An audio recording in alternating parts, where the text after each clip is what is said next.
Ada sekian problem dalam memahami Quran, terutama kalau lewat terjemah. Problem itu bisa gawat, gawat betul, bukan gawat-gawatan tapi gawat betul. Misalnya ada ayat begini dan terjemahnya pasti begini. Fa'ainama tuwallu fasamma wajhuwa. Kamu menghadap mana saja, di arah manapun, di sana ada ridhonya. Itu kalau hanya pakai terjemah, tentu menjadikan kita sholat bisa menghadap ke timur, ke barat, ke utara, dan ke apa? Selatan. Saya cerita sedikit tentang asbabun nuzul. Memang tema sekarang tentang asbabun nuzul. Dulu Rasulullah SAW ketika di Mekah itu sholat menghadap Ka'bah. Tapi setelah pindah di Madinah, di mana Madinah itu ada komunitas Yahudi dan Nasrani, Rasulullah itu menghadap ke Baitul Maqdis. Kira-kira 16 bulan, 16 sampai 17 bulan. Semua riwayat itu kisarannya hanya 16 sampai berapa? 17 bulan. Sehingga orang Yahudi itu bilang begini, Muhammad ini baiklah, meskipun dia membawa agama baru, tapi kiblatnya masih ikut kita, masih baik kan. Setelah 16 bulan, Nabi diperintahkan Allah untuk menghadap ke Ka'bah. Fawal liwajhaka syatrul masjidil haram. Maka orang Yahudi itu berontak. Berontaknya adalah kiblat mereka ditinggalkan. Cara berpikir orang Yahudi itu kiblat mereka ditinggal. Sehingga mereka bilang mawallahum an qiblatihim allati kanu 'alaiha. Apa yang menjadikan umat Islam berpaling dari kiblat Baitul Maqdis. Kemudian mereka provokatif betul. Ini perlu diperjelas. Provokatif.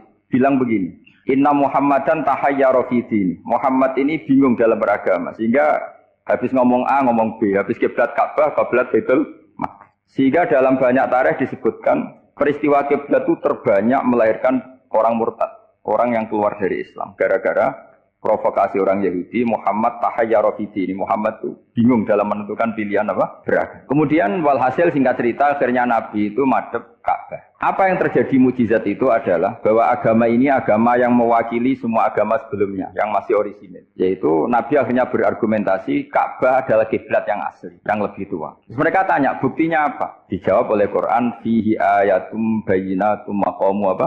Ibrahim. Ka'bah bukti tertua adalah di situ ada makam Ibrahim. Makam itu jejak kaki. Ya kalau bahasa Indonesia makam itu kuburan. Kalau dalam bahasa Arab makam itu jejak apa? Jejak kaki. Sehingga diketahui oleh sejarah dibuktikan di situ ada jejak kaki siapa? Nabi Ibrahim. Sementara nisbatnya Baitul Maqdis itu adalah kepada Nabi Musa dan Nabi Harun. Yang ini adalah turunan dari Nabi siapa? Ibrahim. Hikmahnya apa? Begini. Sebagai bukti bahwa Baitul Maqdis pernah menjadi poros Islam atau poros Tauhid, maka Nabi Muhammad pernah disuruh menghadap ke Baitul Maqdis. Buat inget-ingetan kalau ini pernah menjadi poros apa tahu? Tapi tetap tua-tuaan masih tua apa? Nah, kenapa tua Ka'bah tadi? Karena Ibrahim adalah Abul Anbiya, bapak dari para. Dan di situ ada jejak kakinya. Fihi ayatum bayyinatum maqam. Bukti itu belum cukup. Dibuktikan lagi bahwa Ismail kecil itu hidupnya di Ka'bah. Kita tahu sa'i baina Safa wal Marwah adalah karena Siti Hajar sedang mencari apa? Jadi ada bukti sekian, bukti empirik bahwa Ibrahim itu kiblatnya itu Ka'bah, bukan Baitul. Sehingga ada kata-kata fihi ayatum bayyinatum maqamu. Nah, tanpa ngerti asbabun nuzul, kamu akan mengartikan fa'ina ma tuwallu fasamma wajhuhu itu salah. Karena di situ kamu menghadap mana saja, maka di situ ada ridhonya Allah. Maka para ulama memberi catatan, maksudnya begini, kamu menghadap kemana saja, asal itu yang diperintahkan Allah, maka di situ ada ridhonya Allah. Harus seperti itu maknanya, disesuaikan dengan konteks asbabun nuzul. Tanpa seperti itu tidak bisa. Dan masih banyak lagi kepentingan tentang asbabun nuzul. Jadi problem sekarang adalah banyak mufassir yang hanya mengartikan dari terjemah. Itu bahaya sekali. Jika ada orang yang menikah secara mut'ah, itu kan mirip kayak transaksi zina. Mereka berdalil famastamta'tum bihi minhunna fa'atuhunna ujurahun. Perempuan yang sudah kamu nikmati, yang penting kamu bayar. Terjemahnya seperti itu. Karena ujur itu jamaknya ujroh. Itu fatal sekali. Padahal ayat itu begini, settingannya begini, setting siakul kalamnya atau asbabun nuzulnya begini. Ini sekaligus, memang saya sengaja ngaji dengan tema yang berat, bentuk penghormatan pada yang ngaji. Kalau temanya ringan kan kayak TPG.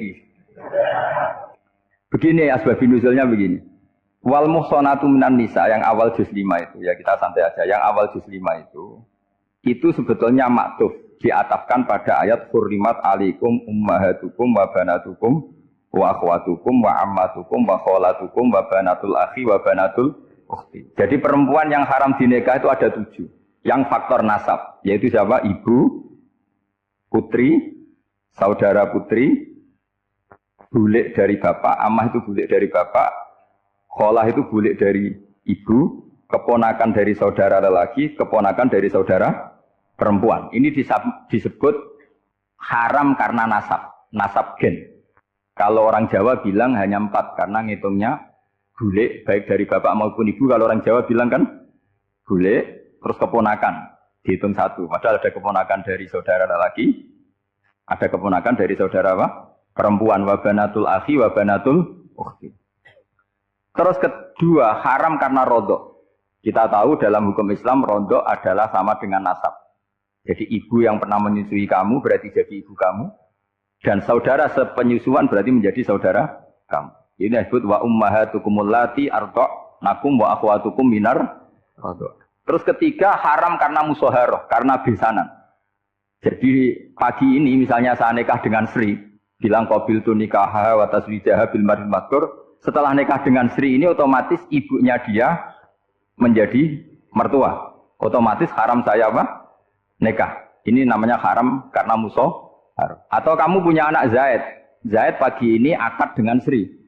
Berarti Sri adalah menantu Anda. Otomatis haram bagi Anda. Itu namanya haram karena musoharoh, karena bisanan.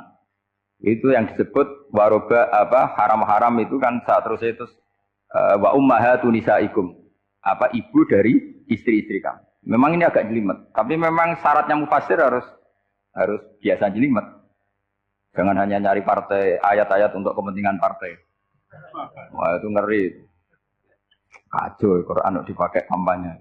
Terus itu berarti sudah 3 kan? Haram karena nasab, karena rodok, haram karena musoharoh. Terus yang keempat ini haram yang bukan karena sebab pada seorang perempuan, tapi karena istri orang. Disebut wal muhsanatu minan nisa. Haram menikahi perempuan yang masih milik orang lain. Nah, orang lain yang menikahi ini, istilahnya Allah adalah lelaki yang menikahi perempuan ini adalah lelaki sing muhsinina ghairu musafihin, secara nikah yang sah. Nah, nikah yang sah itu begini dalam hukum fikih Islam. Saya nikah dengan Sri, kalau hanya akad, itu saya wajib bayar mahar hanya separuh. Jadi kalau saya janji bayar 1 miliar, berarti wajib bayar berapa? 500 juta. Kalau janjinya 100 juta hanya bayar 50 juta. Itu yang wajib bil akdi. Nanti wajib sepenuhnya nunggu bil jima. Kalau sudah hubungan intim baru wajib 100%. Jadi kalau ada di Jawa nikah dengan seperangkat alat sholat itu yang atasannya tok itu wajib karena akad. Nanti bawahnya nunggu setelah hubungan apa? Intim.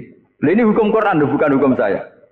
Makanya kan wa in talaqtumuhunna min qabli an tamassuhunna saat terus fanis suma faradtum. Hanya wajib bayar setengah. Nah, perempuan yang sudah diajak hubungan intim itu kata Allah fa'atuhunna ujurahun, maka wajib kamu bayar penuh.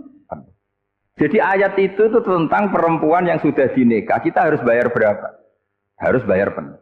Ini penting saya utarakan. Nah, problem kita sebagai orang Indonesia ini juga problem Pak On, problem semua kiai. Mahar di Indonesia itu nggak bisa dibahas di Quran karena keterlaluan, kecilnya itu keterlaluan. Saya ini kan kiai, sering ngakatkan tuh sampai bosan, seperangkat alat sholat itu ngawur sekali. Ini mbak harus nggak mau gitu. Saya provokasi minimal itu ya berapa? 100 juta berapa? Pantasnya berapa? Pantasnya berapa? 10 gram itu berapa nilainya? Kan 1 gram 500.000 baru 5. Ya sudah mendingan itu 10 gram. Quran itu bayangannya gini sambil latihan, yang hafal-hafal biar latihan. Jangan dapat beasiswa karena hafal tapi nggak jelas juntrungannya. Quran itu bayangannya gini, ini nggak mungkin Quran ini bisa dibaca di Jawa. Wa in aradtum istibdala zaujin makana zauji wa ataitum ihdahunna qintaran fala ta'khudhu minhu syai'a. Jika kamu nikah sama seorang perempuan, kemudian kamu cerai, maka mahar yang sudah kamu berikan jangan ambil lagi. Karena mahar di Arab itu mahal, 100 juta, kadang mobil Alphard, kadang GMC. Sehingga setelah menceraikan tuh kebayang menarik.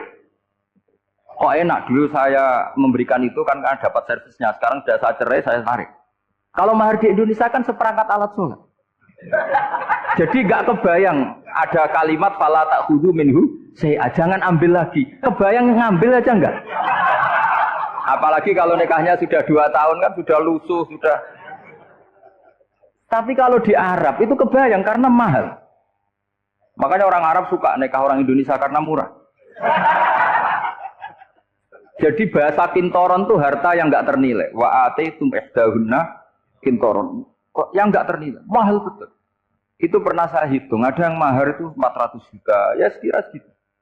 Nah, makanya setelah dicerai Allah memperingatkan setelah kamu kasihkan ya jangan minta lagi. Kenapa kepikiran minta? Karena jumlahnya besar. Kalau di Indonesia kepikiran enggak minta ya. Enggak kepikiran, saking kecilnya. Perangkat alat sholat kadang 1 juta. 1 juta itu setelah hubungan intim, sebelumnya yang wajib hanya 500. Itu kan gak kebayang. Makanya susah ngartikan Quran di Indonesia, kadang susah karena kadang terlalu. Itu pernah Sayyidina Umar radhiyallahu anhu pernah bilang begini, wahai para perempuan, mahar itu jangan mahal-mahal, kasihan para lelaki. Itu ada perempuan alimah ya, orangnya alim betul. Itu usul langsung gini, ya Amirul Mukminin, laisa dzalika laka ya Amirul Mukminin. Waqad qala ta'ala wa ataitum ihdahunna qintaran. Kamu hanya seorang Amirul Mukminin, tidak berhak bikin aturan pembatasan mahar. Allah saja tidak batasi. Kenapa kamu batasi? Sehingga dulu yang namanya nikahnya Sulaiman Agung atau Jamaluddin siapa Ratu Agung, kalau hadiah ya sampai tas mahal itu. Ini kan dari bahasa Arab mumtaz mahal. Mumtaz itu istimewa, mahal itu dia punya istri yang sangat dicintai, dikasih hadiah mumtaz mahal. Terus ilat Jawa jadi apa? Tas mahal. Itu sama Mujidul Albab kalah. Itu kalau cerai kan kepikiran minta lagi. Dikasihkan yang baru. Tapi kalau di Indonesia tidak mungkin karena apa tadi? Seperangkat alat sholat. Begitu nyari yang murah lagi. Yang bagus kitanya, bungkusnya yang bagus. Maka nggak mungkin kita maknani Quran tanpa mengenal yang bernama asbabin. Karena makna ayat itu bisa kacau kalau kita tidak tahu asbabin.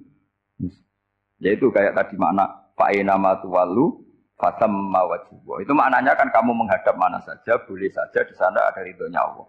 Berarti kan bisa ke timur, ke selatan, ke utara, ke barat. Itu bahaya betul. Sehingga kata ulama harus mengkaji asbabin supaya porsi ayat ini sampai semana jauhnya itu kita tahu. Tanpa tahu itu tidak bisa. Begitu juga menyangkut kiblat. Sekarang saya tanya, kemarin kan ramai dulu di Kemenak, kiblat semuanya diukur dengan GPS, terus beberapa masjid dikomentari salah. Karena diukur pakai apa? GPS. Kalau dalam bahasa falak disebut yaumarosdil kiblat. Memang bisa diilmuni. Tapi pertanyaannya begini, dari awal Allah ngendikan fawal liwajhaka syatral masjidil haram. Kamu yang penting sholat itu menghadap masjid. Masjid itu ya bangunan. Sehingga kata Ibnu Abbas yang diriwayatkan banyak ulama mengatakan al-Ka'bah kiblatun li ahlil masjid wal masjid kiblatun li ahlil haram wal haram kiblatun li ahlil masyriq wal maghrib. Jadi kalau orang di dalam masjid, kiblatnya harus Ka'bah. Di luar masjid, kiblatnya asal bangunan Masjid Haram.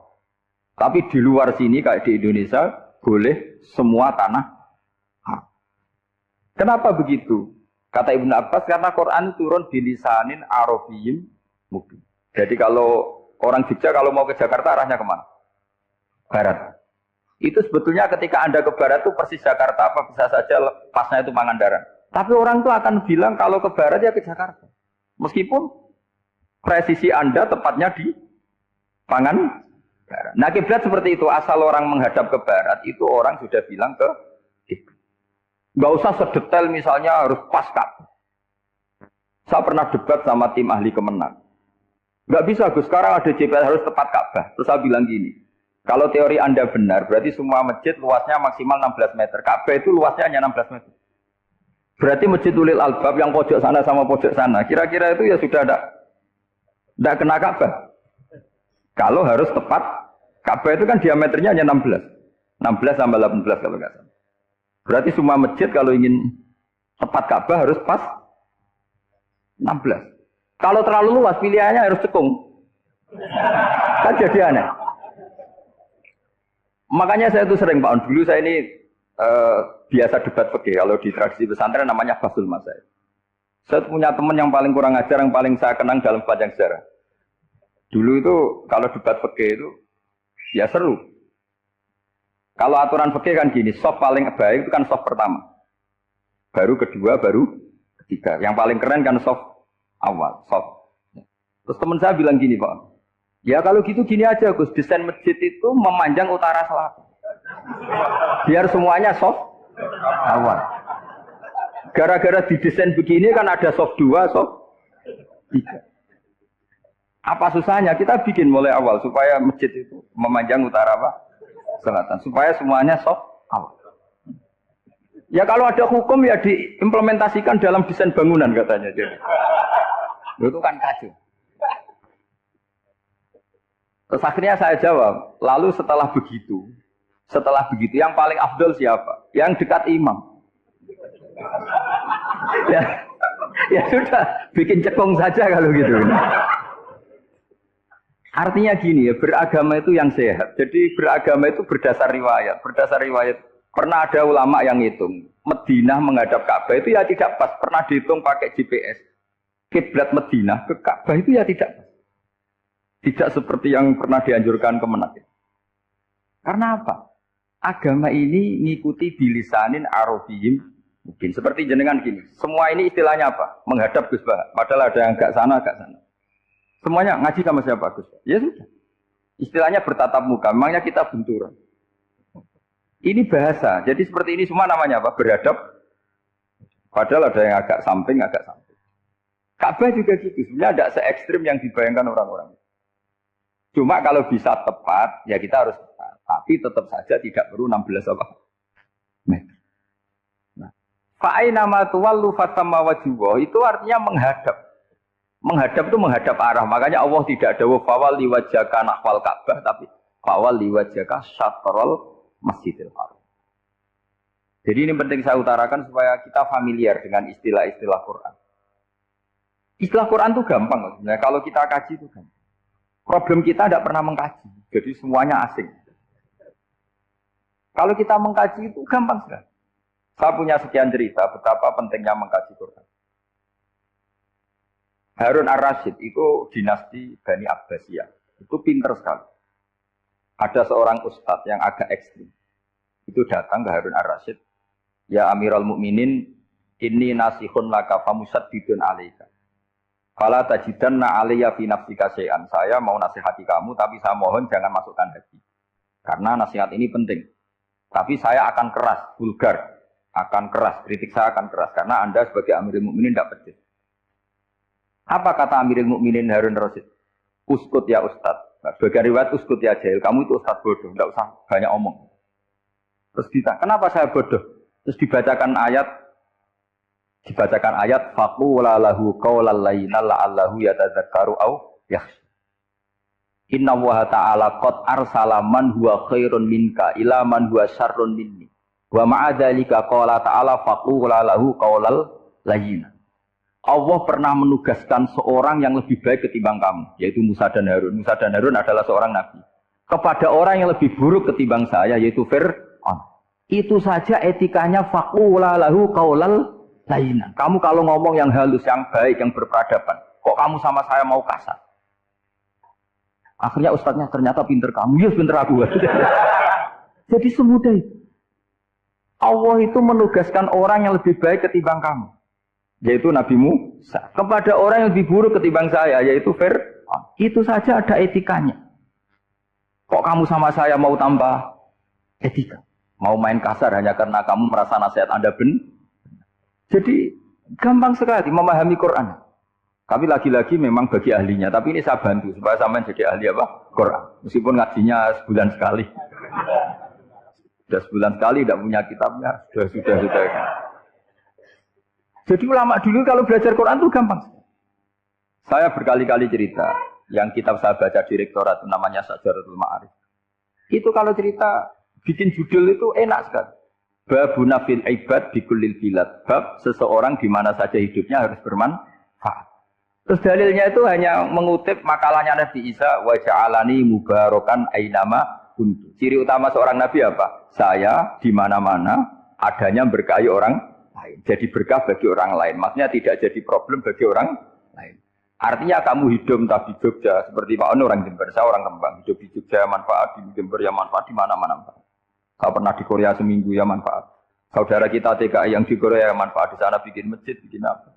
Karena ngendikane Allah menceritakan Nabi Isa siapa? Wa ja'alani mubarakan ainama kuntu. Saya adalah orang yang di mana-mana berkah. Artinya manusia eksistensinya harus seperti itu, hidup di mana saja berkah. Gampang sekali memahami Quran. Pernah Imam Syafi'i ditanya, kalau kamu nggak kehilangan air atau nggak ada air di satu daerah, cari-cari dulu. Sampai nggak ketemu. Setelah nggak ketemu air, baru kamu boleh tayam. Imam Syafi'i ditanya, apa dalilnya harus mencari dulu? Kalau nggak ada air ya langsung tayamum saja. Kenapa harus nyari-nyari dulu? Jawabnya Imam Syafi'i itu gampang sekali. Qala ta'ala falam tajidu ma'an. Kemudian kamu tidak menemukan air. Di mana-mana tidak menemukan setelah mencari. Kalau belum mencari namanya tidak tahu. Kan ayatnya kan falam tajidu ma'an. Kemudian kamu tidak menemukan air. Tidak menemukan tuh nyari dulu apa langsung ngambil sikap? Nyari dulu baru kesimpulannya tidak ketemu. Kalau belum pernah nyari namanya tidak tahu. Segampang itu ulama dulu memahami Quran karena konstruksinya utuh. Yaitu mereka tahu betul bahwa Quran itu bilisanin Arabiyyin. Ketika Futuhat Syam. Syam dulu itu dikuasai tentara Romawi. Era Sayyidina Umar Futuhat. Yerusalem dikuasai tentara Islam. Itu awal Sayyidina siapa? Umar radhiyallahu anhu. Ketika Futuhat mau ada pesta besar-besaran. Tapi Umar menolak. Ketika menolak, kenapa Anda menolak? Beliau hanya membaca ayat Inna wa ta'ala ayyara qauman faqala adhabtum thayyibatikum fi hayatikumud dunya. Allah itu mengkritik satu komunitas kaum yang zaman di dunia menghabiskan semua kenikmatan. Maka kita tidak perlu syukuran besar-besaran. Jangan-jangan jatah kita di akhirat kita habiskan di dunia. Itu adhabtum thayyibatikum fi hayatikumud. Semudah itu. Semudah itu ulama. Rasulullah pernah dahar, pernah makan. Makan karena 3 hari gak makan, kalau di Indonesia gak makan nasi, gak makan daging. Sudah lama sekali, 3 hari Nabi hanya makan kurma dan air putih. Pernah Nabi gak makan roti sampai 3 hari. Kalau Indonesia mungkin gak makan nasi. Di hari ketiga, ada sahabat yang berbaik hati, Nabi disembelihkan kambing, dipotongkan kambing, Nabi disuruh dahar. Itu baru dahar setengah piring, Nabi berhenti. Ketika ditanya, setengah piring itu kan sudah kuat. Untuk sholat, untuk apa sudah kuat. Ditanya, ya Rasulullah kenapa berhenti? Bukankah engkau tidak makan ini 3 hari? Nabi menjawab, walatus alunna yauma idzin anin naim. Semua nikmat yang saya rasakan nanti ada pertanggungjawabannya. Makanya saya tidak ingin banyak-banyak. Wah itu kalau diterapkan di sini enggak populer. Makanya saya tahu gayanya ngaji Quran itu enggak siap dengan konsep-konsep Quran ini. Jadi segampang itu orang dulu. Nah karena apa ya itu tadi? Mereka tahu asbabun nuzul. Quran itu diturunkan dalam konteks apa? Lafaz ini arahnya kayak apa? Mutlak muqayyadnya kayak apa? Muhkam mutasabihnya kayak apa? Nasah mansuhnya kayak apa? Nah sedikit saya cerita ini mungkin contoh terakhir. Supaya agak lama-lama. Nanti bingung kalau lama. Yang bingung ya saya. Bingung cara memahamkan. Jadi kalau guru itu kan bingung cara memahamkan. Kalau murid bingung cara memahami. Gak tahu tingkat kebingungannya sama. Kalau guru itu bingung cara memahamkan. Kalau murid bingung cara. Jadi ini pertemuan 2 kelompok bingung. Yang satu bingung cara memahamkan. Yang satu bingung cara. Kalau orang ekstremis bingung cara merusak suasana. Itu gak benar itu. Ada loh. Rasulullah itu nabi. Itu paling pusing yang ngadepi orang-orang yang ekstrim. Karena apa? Cara berpikir itu lompatannya itu gak tertib. Jadi Nabi itu cara berpikir itu kecerdasan nubuah. Sementara orang ekstrim cara berpikir itu kecerdasan nafsu. Bukan kecerdasan manusia. Kalau manusia masih baik nafsu. Misalnya begini, kalau dalam tradisi nubuah itu. Saya dengan Pak Onu berteman lama. Mulai tahun 2000 berapa. Itu kalau Pak Onu bertamu ke saya, harusnya tidak usah tak kasih makan. Karena sudah dekat. Tapi kalau kenalan baru itu dikasih makan, disangoni. Jadi Nabi itu perilakunya agak unik. Akhirnya ada orang yang cara berpikir itu dangkal. Ya Rasulullah ini tidak fair. Yang iman lama tidak diservis, yang iman baru diservis. Cara berpikir Nabi begini, orang Ansor itu kan sering memberi Nabi. Perjuangannya Nabi ditopang orang apa? Ansor. Donatur lah, kira-kira orang Ansor itu donatur. Donatur itu keren. Karena donatur itu artinya al-yadul ulya khairum minal yadis. Sehingga ketika Nabi sudah menguasai negara, menguasai Mekah, Madinah, sudah futuhan. Itu orang Ansor tetap tidak diservis. Yang diservis Nabi itu orang-orang baru masuk Islam, disebut wal mu'allafati qulubuhum atau Islam mu'allaf. Ada 1-2 orang yang protes, tentu yang enggak pinter. Bukan protes pasti tidak pinter. Wong iskal-iskalnya sendiri, otaknya enggak sampai-sampainya sendiri, orang lain disuruh jawab. Makanya di sini tidak ada tanya jawab, nanti iskal-iskal kamu sendiri, bingung-bingung kamu sendiri, saya disuruh jawab. Berarti Gus Pak enggak mau ditanya, ya memang enggak mau karena tadi Jawab sendiri aja, nanti pinter sendiri, kapan-kapan pinter sendiri. Akhirnya tanya begini, cara tanya gini, ya Rasulullah, ini enggak fair. Orang sudah Islam lama setelah negara terbuka milik Anda, setelah kita menang, setelah kita menguasai negara, enggak kamu servis. Sementara yang baru Islam kamu, Nabi itu bertanya senyum-senyum, rileks saja. Lama-lama tambah ekstrim pertanyaan. Kata Umar, ya Rasulullah saya beri izin untuk membunuh orang ini. Umar itu pikirannya karena mangkel lo Nabi. Nabi jangan. Kalau kamu bunuh nanti apa kata orang banyak? Inna Muhammad dan yaqtulu ashabah. Dikira Muhammad membunuh sahabatnya sendiri. Nabi masih mendengar. Komplainnya masih dengar. Lama-lama Nabi memberi penjelasan. Kamu ini orang Ansor. Kamu biasa memberi saya, memberi dana perjuangan. Memberi itu hebat. Saya tidak ingin menurunkan grade Anda. Grade sebagai pemberi, berarti kelasnya elit. Sekarang menjadi penerima. Itu tidak bagus. Itu betapa Rasul ini namanya kecerdasan nubuah. Kalau orang biasa memberi, biar memberi saja. Supaya dia tetap heroik, tetap patriotik, tetap keren. Karena mentalnya pemberi. Jangan sampai dari mental memberi, kemudian mentalnya peminta. Jadi kalau Pak On jadi tim suksesnya Pak Jokowi, dia tidak minta-minta. Kalau dulu kampanye, ya kampanye saja. Biar memberi terus nggak pernah minta. Meskipun akhirnya ya gelo. Tapi Nabi dulu tidak gitu. Jadi orang Ansor itu nggak pernah diservis. Padahal jasanya kayak gitu. Supaya kelasnya tetap kelas elit. Yaitu pemberi, penanggung jawab. Nabi nggak ingin orang Ansor turun grade menjadi penerima. Orang-orang yang cerdas nubuah menerima konsep Nabi seperti itu. Tanya sama Pak On, saya dan Niko terjemahan UI itu puluhan tahun sama Pak Jun. Itu beliau ke kontrakan saya ke rumah beliau. Tidak pernah berharap apa. Saya sangat tertutup. Bukan apa-apa ya, kalau ingin memberi saja. Kontribusi saya pada Al-Quran. Saya tidak kepikiran mendapat. Supaya heroik. Tapi orang-orang yang cerdas amatir tadi, ini nggak fair. Wong yang memberi lama kok dapat servis sedih. Nah, sekarang itu problem zaman akhir sudah mulai seperti itu. Nah, orang ini namanya Dzulkhuwaisirah. Ini yang nanti punya anak turun Khawarij. Khawarij itu orang yang ibadahnya hebat, tapi cara berpikir tentang buah salah. Orang lagi Khawarij itu orang yang ibadahnya hebat, tapi cara berpikir nubuah salah. Nubuah itu unik. Nubuah itu cara berpikir tadi. Apa ya? Melihat sesuatu yang benar, biar benar terus itu. Yaitu tadi, mental memberi itu ya biar memberi terus, tidak usah di-share. Maka ketika Abu Bakar jadi Khalifatul Rasulillah, itu ada sistem kepegawaian. Itu gajinya Umar yang sudah Islam lama, gajinya Abu Bakar yang sudah Islam lama. Itu sama Abu Sufyan sama, padahal Islamnya Abu Sufyan baru setelah di Mekah, kira-kira baru setahun. Terus diprotes sama orang-orang, ini Islam lama kok gajinya sama Islam yang baru setahun kok sama. Kata Abu Bakar, fadailuhum indallah, mereka punya kelebihan Islam lama itu indallah, nanti balasannya biar surga. Kalau di dunia sesuai profesinya. Artinya profesi kalau penjaga kantor ya berapa, kalau dosen berapa, pokoknya ya sudah. Dan itu diterima oleh sahabat, semuanya menerima konsep itu. Era Umar agak dibalik. Abu Sufyan kira-kira gajinya 1 juta, yang lainnya yang menangi Nabi mulai awal gajinya 10 juta. Ditanya, ya Umar, kenapa ini jadi rubah seperti kebijakan Abu Bakar, tidak seperti Abu Bakar? Jawabnya Umar lucu. Fawwah la usawwi baina man qatala Rasulullah wa baina man qatala ma'a Rasulillah. Demi Allah saya tidak akan pernah menyamakan orang yang dulu merangi Rasulullah yaitu Abu Sufyan dengan orang sing selawase dari Rasulullah yaitu Sayyidina Ali dan sebagainya. Ini penting. Artinya ketika gajinya orang saya seperti Ali radhiyallahu anhu itu tinggi itu bukan karena lamanya Islam, tapi karena lamanya iman. Jadi mulai dulu ijtihad itu ada dan dulu dia biasa saja. Karena tadi ada kecerdasan nubuah. Saya ulang lagi, ada kecerdasan apa? Sekarang itu kecerdasan tomak atau kecerdasan nafsu. Itu kalau sampai ngaji kitab tasawuf, itu bab bakhil itu tidak ada. Menurut kitab tasawuf, medit itu tidak ada, kikir itu tidak ada. Yang ada itu tomak. Tomak itu berharap dikasih orang lain.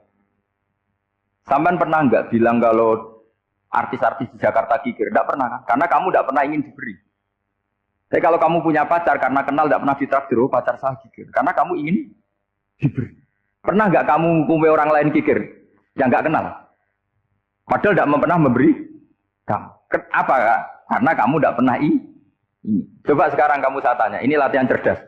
Definisi kikir itu apa coba? Enggak pernah memberi kamu kan? Artis-artis Jakarta, tokoh-tokoh nasional pernah enggak memberi kamu? Enggak kan? Tapi tidak pernah kamu vonis kikir. Karena kamu tidak pernah tomak. Tapi pacar kamu, kok aman ditraktir terus. Atau istri kamu, atau mertua kamu, kok tidak ngasih warisan, kamu bilang kikir kan? Sebabnya kikir betul apa karena kamu tomak, berharap? Tomak. Maka di kitab tasawuf itu nggak ada bab kikir, yang ada bab tomak. Karena asal usul menvonis orang kikir itu karena tamak. Maka jangan banyak kenal orang, nanti banyak hukum kamu kan. Sombong juga gitu, di tasawuf itu nggak ada bab sombong. Karena orang hukumi orang lain sombong itu karena kamu ingin dihormati. Ada orang nggak kenal, terus lewat saja nggak tanya kamu bilang sombong enggak kan? Tapi kalau kenal, oh sombong betul, kenal nggak tanya kan itu. Jadi tasawuf itu sisi unik dari khazanah Islam. Makanya di tasawuf itu nggak ada kritik terhadap kikir.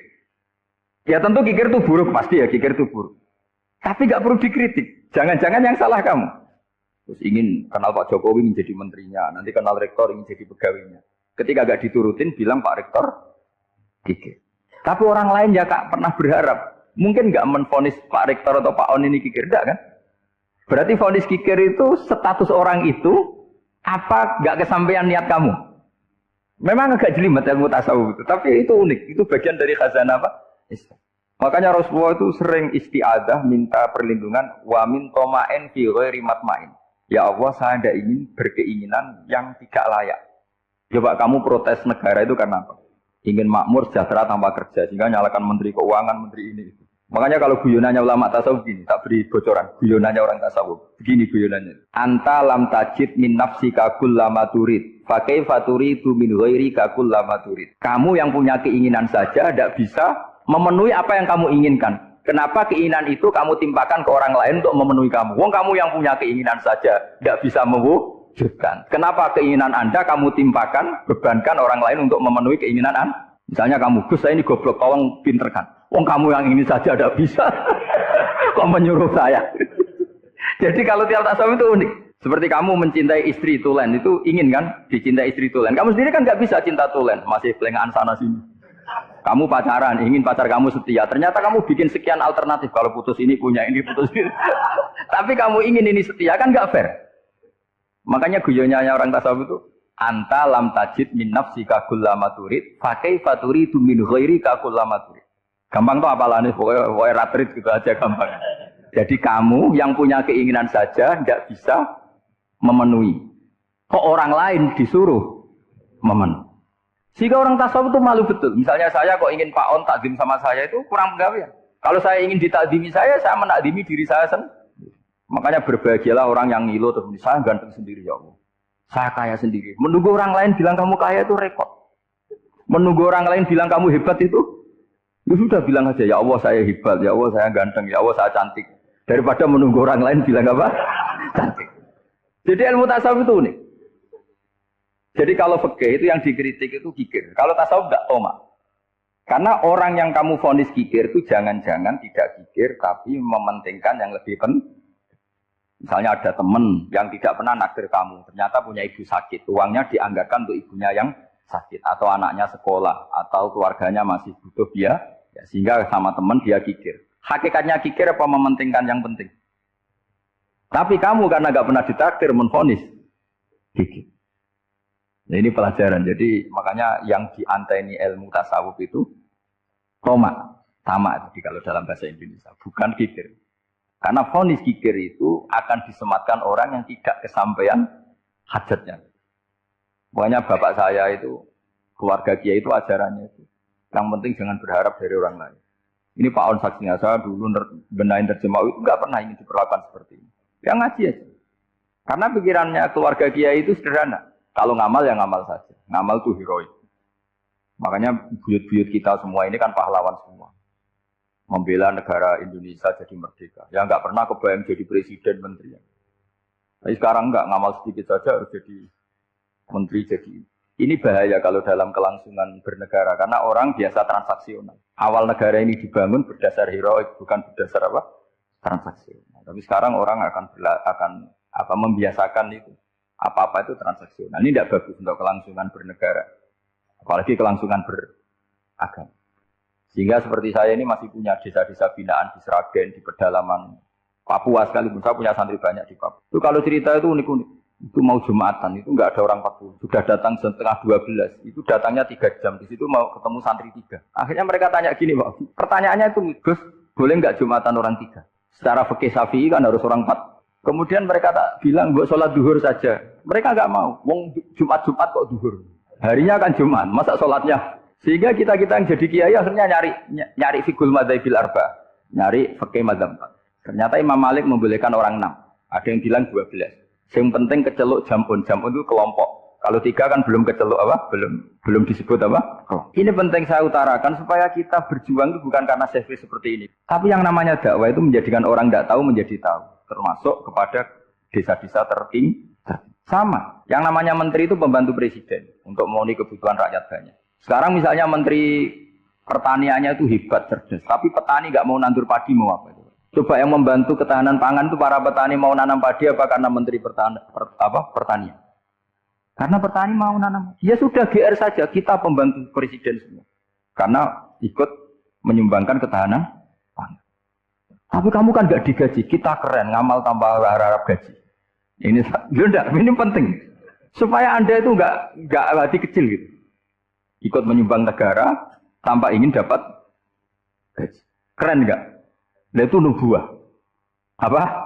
Nubuah. Orang Ansor itu seperti itu. Sehingga ketika Rasulullah wafat dan ada kompetisi kepemimpinan, itu orang Ansor gak ikut. Sudah kita makmum saja, silahkan dibagi di... Saking baiknya orang Ansor. Nah, makanya saya ulang lagi ya. Kecerdasan nubuah ini yang gak difahami orang Khawarij. Orang Khawarij cara berpikir, yang kerja banyak harus dapat banyak. Sementara kecerdasan nubuah enggak, yang biasa memberi terus memberi saja. Ini saya baca supaya dapat berkahnya ulama-ulama dulu, karena ini dikarang oleh ulama yang dipakai rujukan seluruh dunia. Begini, qala Ibnu Taimiyah, ma'rifatu sababin nuzuli yu'inu ala fahmil ayat. Jadi mengenali asbabin nuzul itu membantu memahami secara benar ayat itu. Karena tadi kalau ayat itu dipotong, itu maknanya bisa kacau. Kayak tadi, famastam ta'tum bihi minhunna, fa'atuhunna, ujuruhun. Kalau diterjemah itu kan mendukung kawin mut'ah. Kalau terjemahnya saja, perempuan siapa saja yang pernah kamu nikmati, yang penting kamu bayar. Itu kan aliran sesat dan menyesatkan.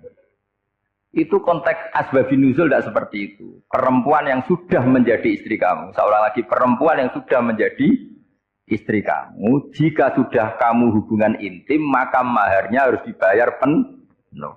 Tapi kalau belum hubungan intim, maharnya hanya wajib separuh. Fanis suma farotum illa ayakuna au ya'fualladhi biyadihi uqdatun nikah.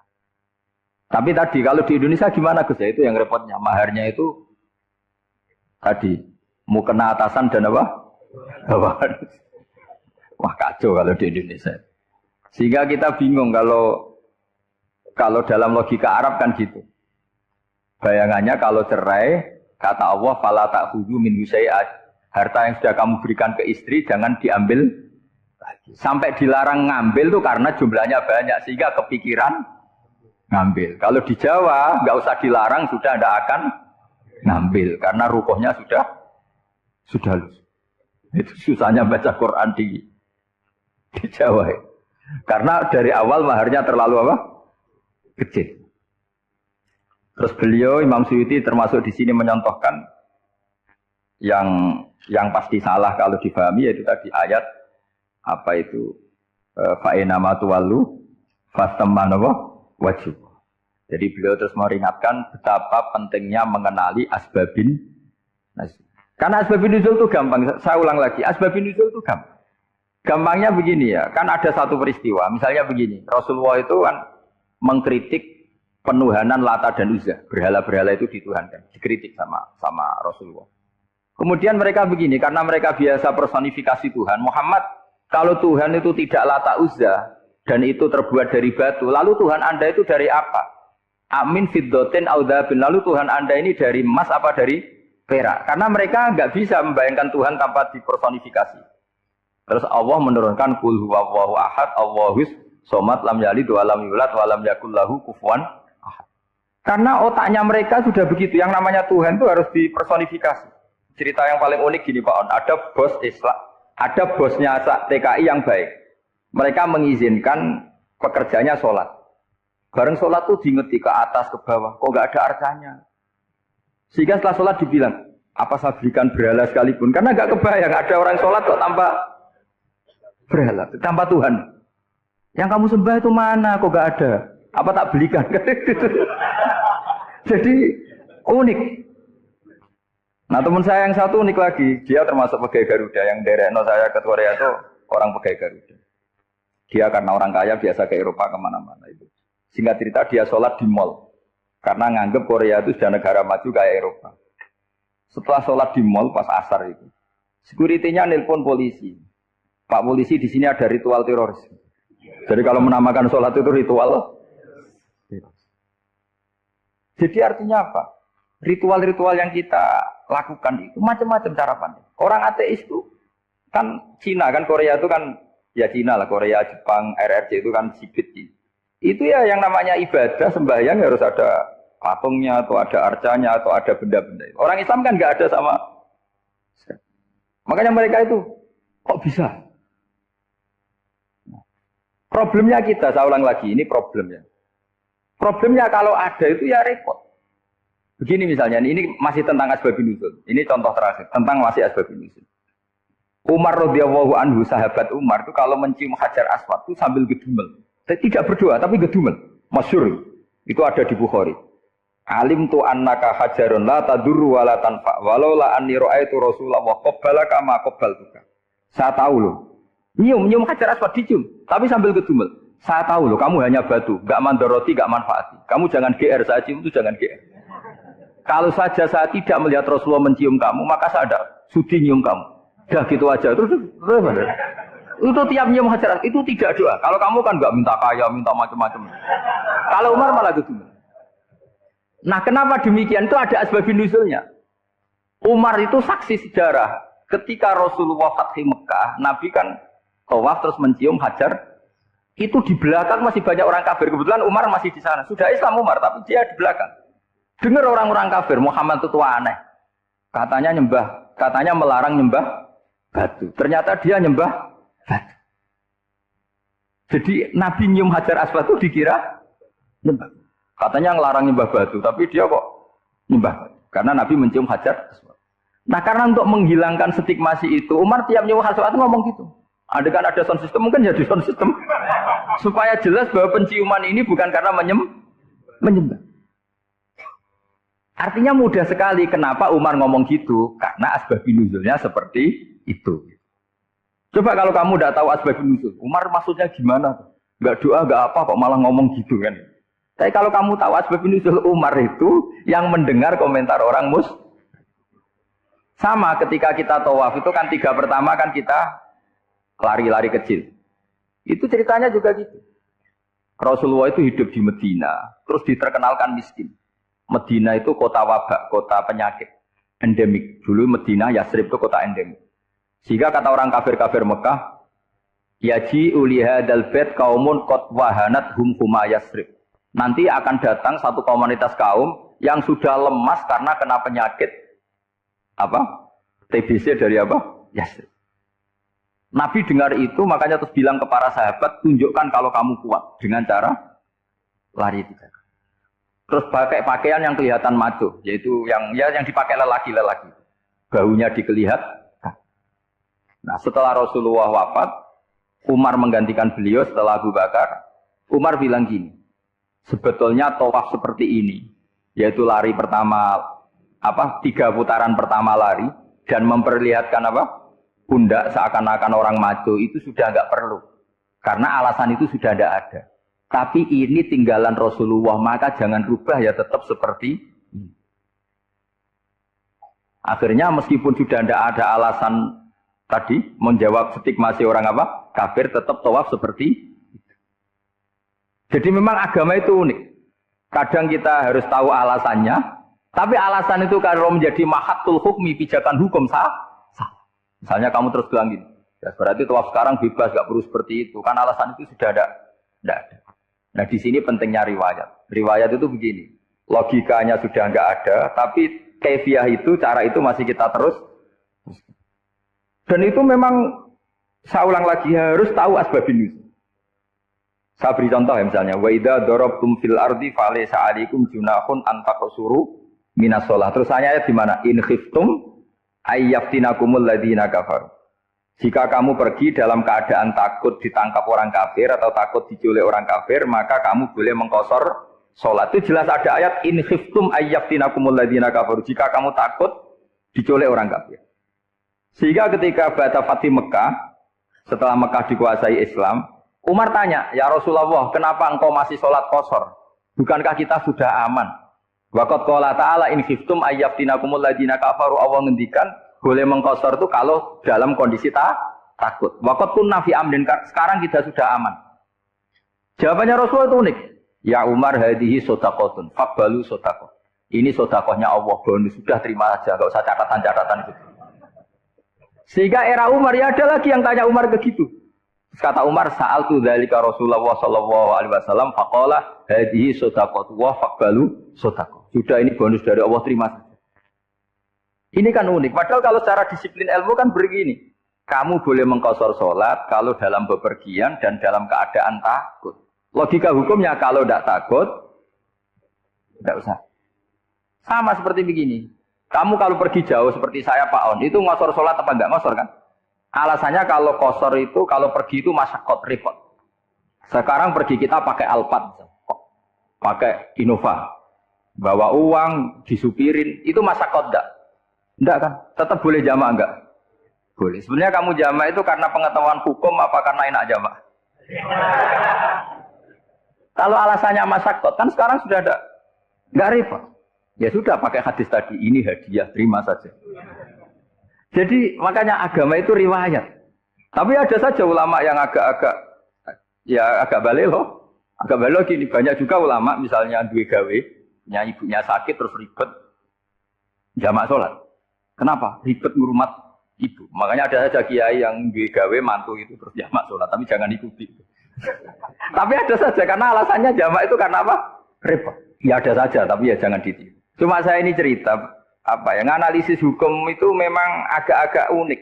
Jadi tadi kadang Nabi itu ditanya, ya Rasulullah kita dulu boleh jamak qasar ini kan karena in khiftum ayyaftinakumul ladzina kafaru, takut diancam orang kafir. Sekarang aman, kenapa tetap jamak? Jawabannya Nabi, ini hadiah, terima saja. Ya ada sahabat yang bantah, kenapa Nabi?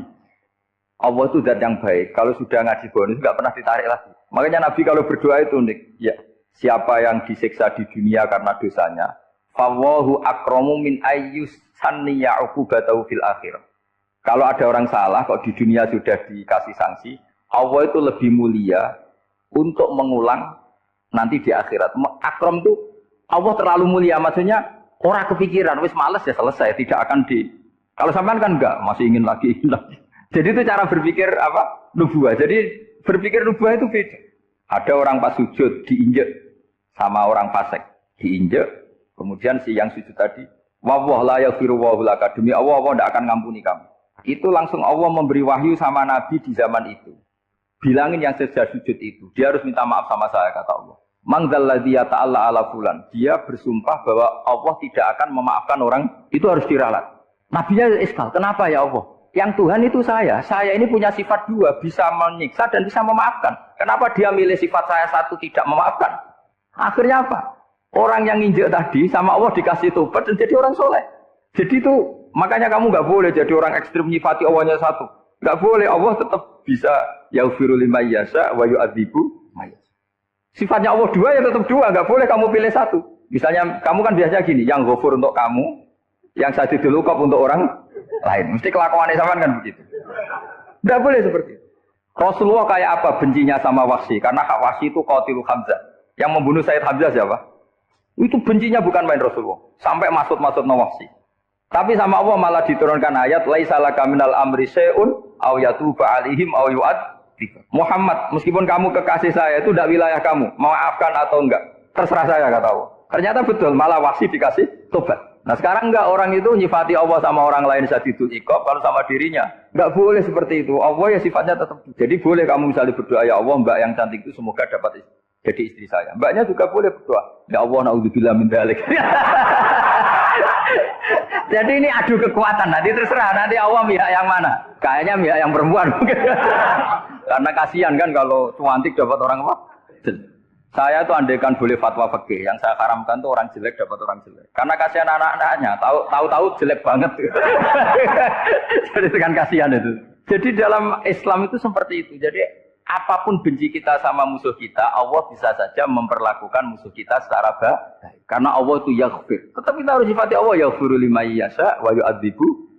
Jangan karena kita benci seseorang seakan-akan Allah sama dia pasti menyek. Itu yang dicontohkan Allah kepada Rasulnya, itu beliau tidak cocok sama Wahsy, malah Wahsy dikasih petunjuk. Makanya terus ada ayat apa laisa laka minal amri syai'un aw yatuba alaihim aw yu'adzib. Muhammad, tidak wilayah kamu, saya menentukan mengadab atau mengam. Makanya rata-rata kiai ulama itu halim. Orang halim itu rileks. Lainal janib, tidak gampang menvonis orang lain. Biar Allah tetap dengan sifatnya yaf'alu ma yasha, bahwa Allah bisa melakukan apa saja. Soal kamu benci sama seorang, benci saja atas nama kamu. Jangan nyatut-nyatut Allah. Misalnya kamu cinta seseorang, wah ini yang calon presiden ini harus jadi presiden. Ternyata Allah menghendaki jadi menteri, mau apa? Ya Allah ya Pak Lumaya, saya mau apa coba? Yang kiai atau Pak On, DPAI, pantasnya kan menteri agama itu Pak On. Tapi kalau Pak yang takdir gitu mau apa? Ya sudah, Allah ya Falu. Santai. Itu rileksnya ahlul ilmi, ya sudah santai saja. Ini negaranya Allah, ini kerajaan Allah, ini buminya Allah, ya Allah biarin ya Falu. Mas, jadi Tuhan Allah kamu yang repot. Kira-kira jadi Tuhan itu Allah kamu yang repot. Ya Allah biar tetap ya Falu. Mayasa Allah boleh ya firi lima yasa, ya atibu mayasa. Assalamualaikum warahmatullahi wabarakatuh.